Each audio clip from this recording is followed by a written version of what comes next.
Welcome to the Drexel interview. I'm your host, Paula Morantz-Cohen, and today our guest is the prize-winning author, Ha Jin. Ha Jin was born in mainland China in 1956 and came to this country in 1985, where he began his career as a writer. He has won numerous awards, including the National Book Award and the Faulkner Award for fiction. Ha Jin, welcome to the Drexel interview. Thank you. Very happy to be here, Paula. In 1966, when you were 10 years old, the schools in your part of China were closed because of the Cultural Revolution, presumably because they were teaching bourgeois values. You then didn't go to school for a period of time, and that would seem like a real deprivation for a young person. And yet I've read that you said it was a time of enormous freedom for you. I wonder if you could tell us a little bit about this and also perhaps how it shaped you as a writer. The school were open at the time, but we didn't study anything, and also you didn't have to attend schools. It just we sometimes we went to the mountains and riverside just play, and so there was a lot of freedom, because the teachers were not there. In schools, and most kids just copy slogans and learn how to sing revolutionary songs. So there was no hard homework at all. We didn't learn much. So in that sense, it was a big loss for us. And for 10 years, there was very little serious studies among the kids. And as for my life as a writer, I think it was a huge breakage in my education. Later, I had to teach myself to catch up with the younger people, and something I could teach myself, but a lot of things I couldn't. For instance, chemistry, there was no way. Without a lab, how could you learn chemistry? And it's impossible. So are you saying you came to writing by default in a way? Had you had the training in the sciences, perhaps you would have gone in another direction? We were all told to study hard, to be scientists. So writing was something quite remote to us, and I never thought I would be a writer. It didn't occur to you at that time? No. I liked poetry, I liked stories, but really I never thought I would be a writer. We were told or taught to study hard so that someday we could go to Russia to be scientists and studying sciences there. That was at least to the boys, that was what was valued. The ambition, yes. Now, when you were 14, you then left your home. You lied about your age, and you joined the People's Liberation Army. And that sounds like quite an extraordinary thing to have done, very adventurous, very courageous. Tell us about that experience, what prompted you to do that, and what you got from it. Schools were closed, so we didn't learn much in school. I thought it would be better to go to the army instead. And first, it was a better choice by comparison, because many people who were a little bit older than me, and they went to the countryside. So in the army is a much better choice compared with working in the fields. I think for me, fear was a big part of it. And fear? Yeah, it was in the summer, in the spring of 1969, one of my father's colleagues, I called him my uncle, and he came to our house, and he told us the Russians were preparing to attack China, and he drew a map and put all the divisions and the nuclear weapons in the map and show us what would happen. I was scared as a young boy, so I thought that this would be better if I go to the army rather than just stay home. Interesting. And didn't you think that going into the army would put you more in the face of But of what danger. if the Russians, they attack China with nuclear weapons? So there was no way to avoid that. see. So it's better to die or survive in a battlefield than in a air raid shelter. So that really crossed your mind, making that decision. Yes, I was quite frightened by that. But again, my father was an officer, a low-ranking officer.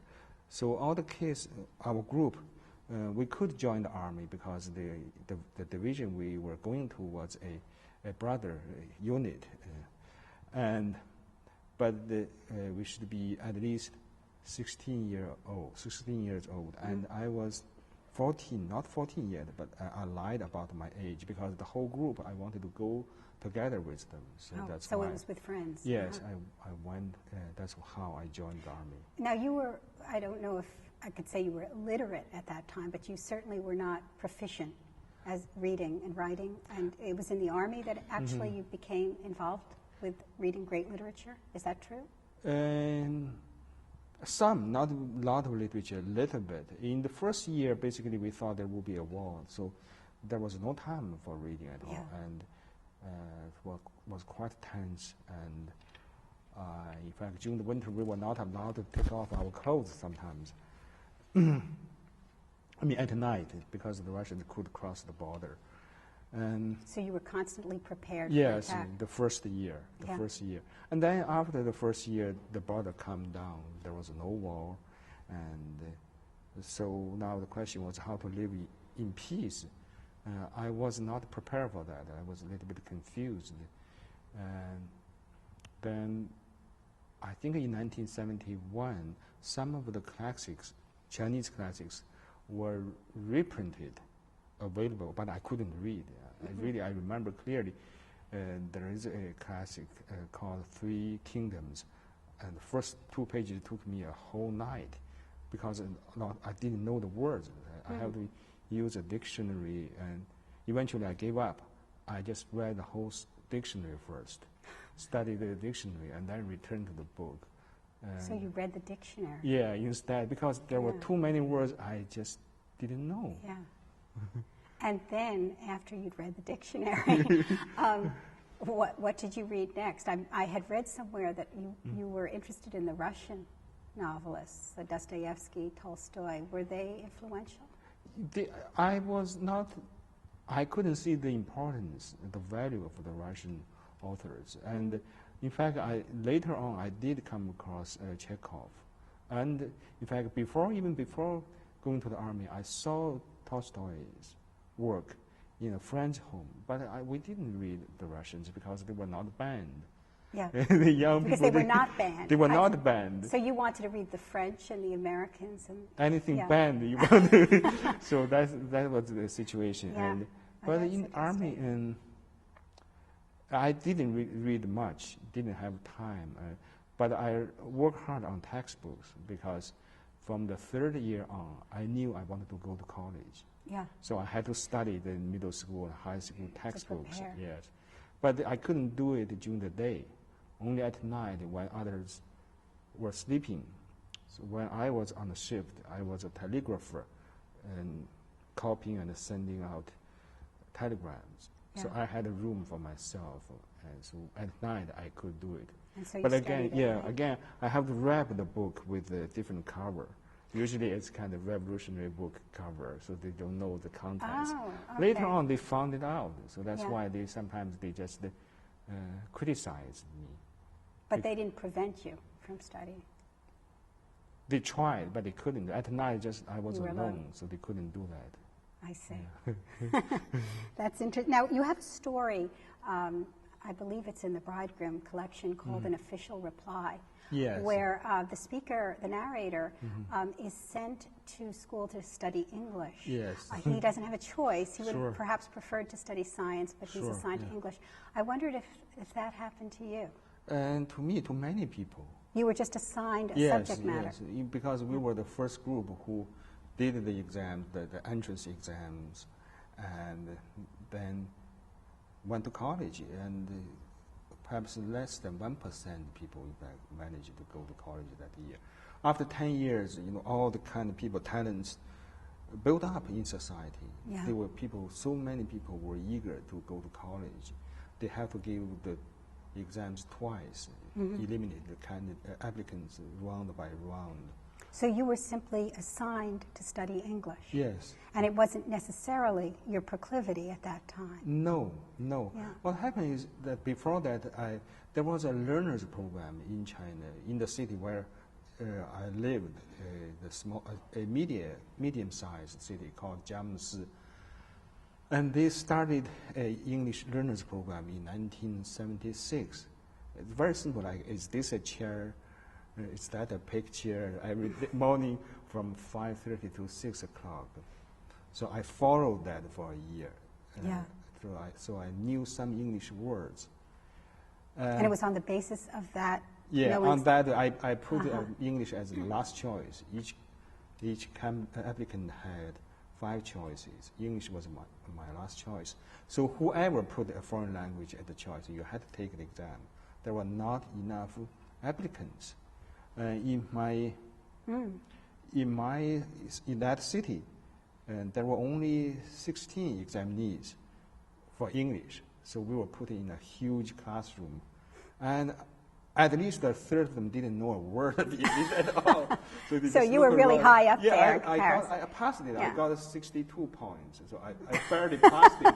That's why they put me into an English department. And then you must have learned rapidly, because in 1985 you were then ready to apply for a scholarship to study graduate work in English and American literature in the U.S. Yes and no. In first 2 years, I never liked English that much. I never liked it. Because you never liked it? No, because... Why? Because we were highly uneven, the students, the level.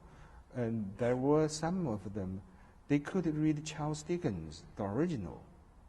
They were very advanced. Their parents were English teachers. I see. And people like me, we just knew a few words.